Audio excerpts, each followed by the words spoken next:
watching the English newscast here on Future Television. I'm Linda Tamim, and these are today's top stories.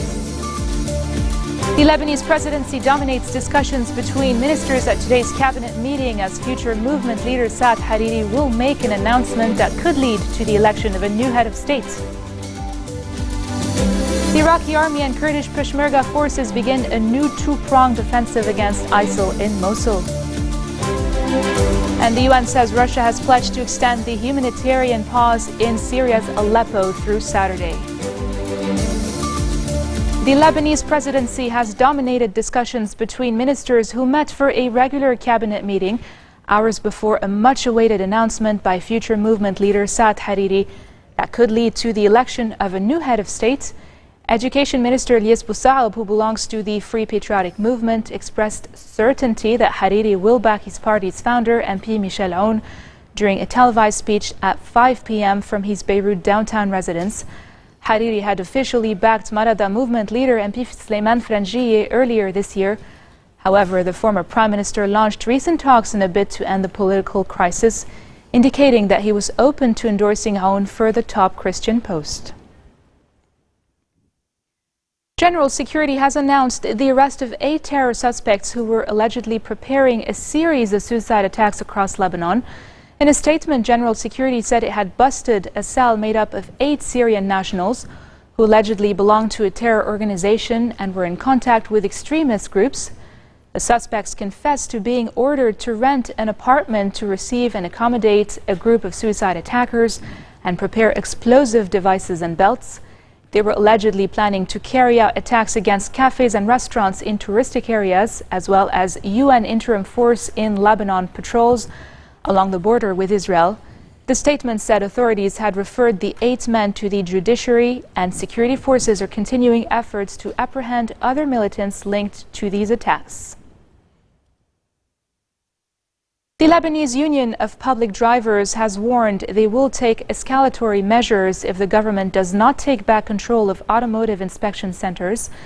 The union's head Bassam Tlays said these demonstrations were open-ended, and he will announce the details of the measures he and public drivers will take on Friday.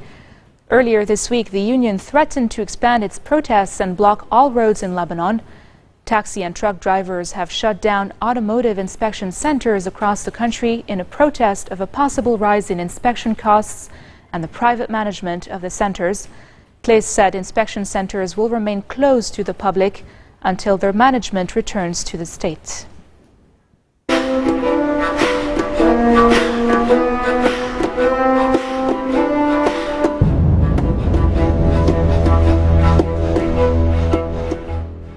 The UN says Russia has pledged to extend the Aleppo truce through Saturday.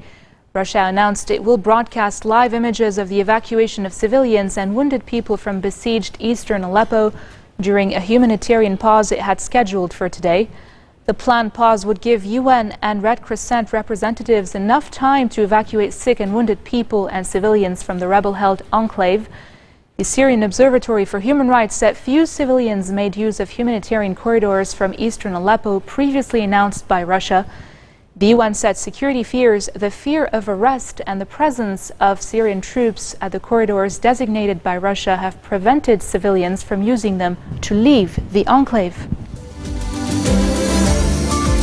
And coming up next, U.S. presidential Republican nominee Donald Trump refuses to say whether he will accept the election result if he loses. Stay tuned.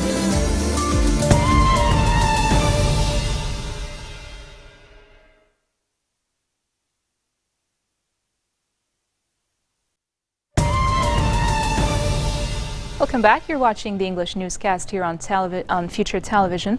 The Iraqi army and Kurdish Peshmerga forces have begun a new two-pronged offensive against ISIL in Mosul from the northeastern Bashika region and through eastern Bartella villages. Iraqi special forces joined today's offensive in a pre-dawn advance on Bartella, encountering heavy fire from ISIL. Iraqi Prime Minister Haidar al-Abadi said its forces were moving faster than expected towards Mosul. He was speaking to a high-level meeting of diplomats in Paris via video link from Baghdad. The meeting was attended by the French, British and Dutch foreign ministers and senior diplomats from several other Western and Middle Eastern countries. French President François Hollande opened the conference describing the assault on Mosul, which began 3 days ago, as decisive. Moving on to the U.S. presidential Republican nominee Donald Trump has refused to say whether he will accept the election result if he loses, as he clashed with rival Hillary Clinton in their third and final debate.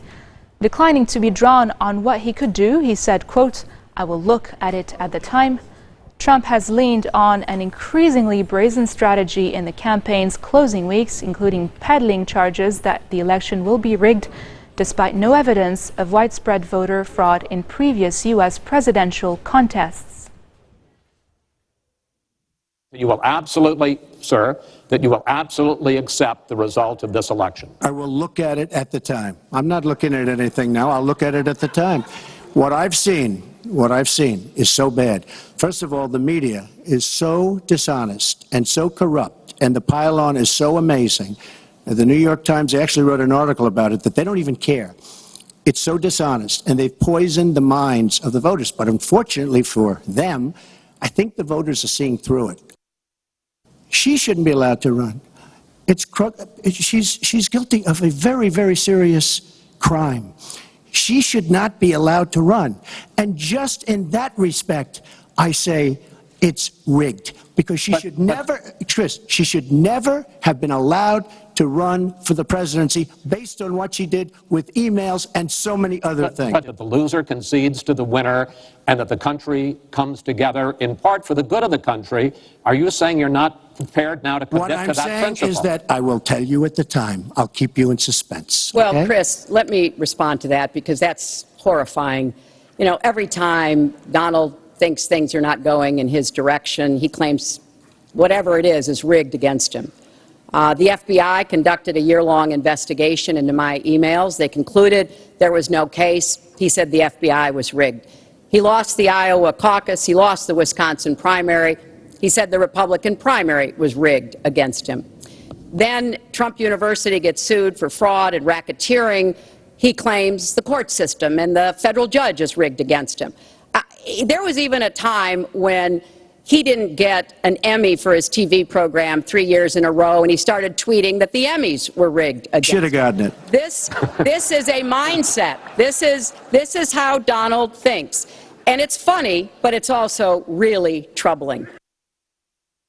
You know, President Obama said the other day, when you're whining before the game is even finished, it just shows you're not up to doing the job. And let's be clear about what he is saying and what that means. He is denigrating, he's talking down our democracy. And I, for one, am appalled that somebody who is the nominee of one of our two major parties would take that kind of position. Voters in New York City and Kentucky offer mixed reactions to the third and final U.S. presidential debate. Paul Chapman reports. Voters watching the third and final presidential debate on TV in New York City seem to fall largely into the Clinton camp. I'm going for Hillary Clinton, and I think the other people, they're not that dumb to elect a guy like Donald Trump. I thought Hillary Clinton was absolutely phenomenal. I thought that Trump was his natural, nasty self as usual. Some, however, said Donald Trump had performed better in this debate than in the previous two. I think Trump did his best this debate for the first time, which is great. That he got good coaching. People watching the action at this bar in Pikeville, Kentucky, had differing views on the candidates and the campaign. Donald's probably not as refined as Hillary is. I mean, because she's been in politics for so long. But the thing that I love about him, I think he speaks from the heart. I hate this election. I think it's terrible. I probably will not vote for. I'll probably vote for like a third-party candidate. It's like two dogs fighting. I mean, just going in before it what was going to happen.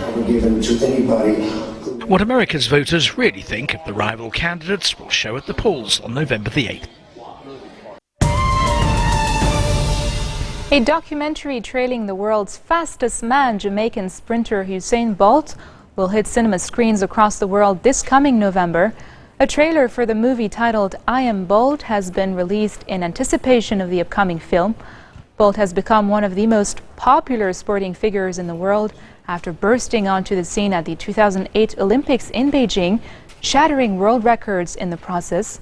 The athlete, who earlier this year clinched 3 more gold medals at the Rio 2016 Olympics, bringing his grand total to 9, is going to retire after the World Championships at London 2017. The movie gives fans the chance to see the Jamaican star behind the scenes, both in terms of his training and preparation for his races and how he relaxes in his spare time. Here's the trailer. He is the biggest superstar that this sport has ever had. He's dominated. He's won everything there is to win. For his height, they said he shouldn't be running so fast. For where he's from, they're saying he shouldn't be who he is. Don't know why I'm up this early. Life of a champion, right? Full box. He wouldn't sit down, he would be always climbing. When I let him go, he was just all over the place, running around. I really enjoy training.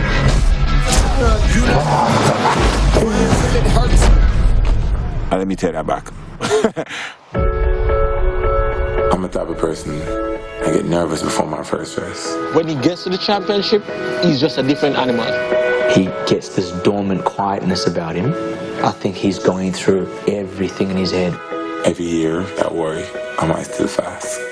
This year I've said I'm having doubts, I'm not motivated. But then, everything changed. He's gonna beat me? Hell no. Everyone loves him. He goes beyond boundaries of race, religion. A man like him is not born very often.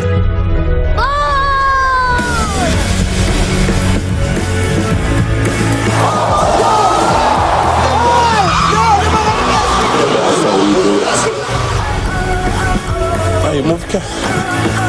His whole quest is to just make people smile. I want to be remembered among the great athletes in the world. He's a shining example of the best that we can be.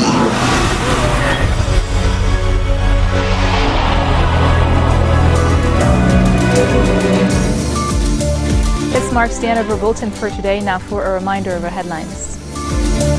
The Lebanese presidency dominates discussions between ministers at today's cabinet meeting, as future movement leader Saad Hariri will make an announcement that could lead to the election of a new head of state. The Iraqi army and Kurdish Peshmerga forces begin a new two-pronged offensive against ISIL in Mosul.